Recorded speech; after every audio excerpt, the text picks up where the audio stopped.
আগুন নেই, হাঁড়িতে ভাত নেই।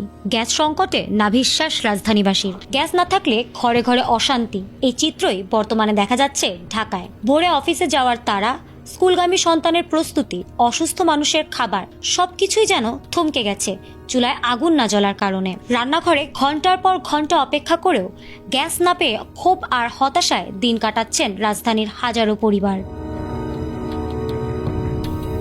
এই দুর্ভোগের মাঝেই আরও জটিল আকার নিয়েছে গ্যাস স্বল্পচাপের সমস্যা।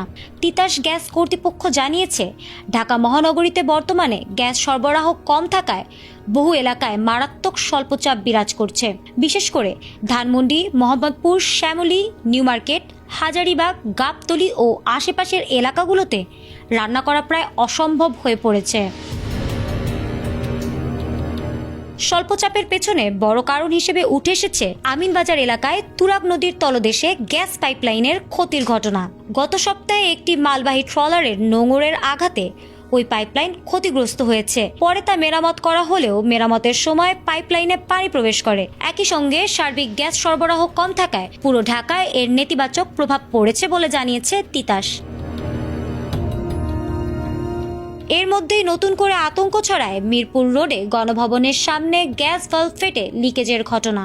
শুক্রবার রাতে 4 ইঞ্চি ব্যাসের একটি ভালভ ফেটে গ্যাস বের হয়ে রাস্তায় আগুন জ্বলতে দেখা গিয়েছে। এই পরিস্থিতি নিয়ন্ত্রণে আনতে বিতরণ নেটওয়ার্কের একাধিক ভালভ বন্ধ করা হয়েছে, যা স্বল্পচাপকে আরও তীব্র করে তুলেছে। তিতাস জানিয়েছে, দ্রুততম সময়ের মধ্যে ভালভ পরিবর্তনের কাজ চলছে এবং সাময়িক অসুবিধার জন্য তারা দুঃখও প্রকাশ করেছে।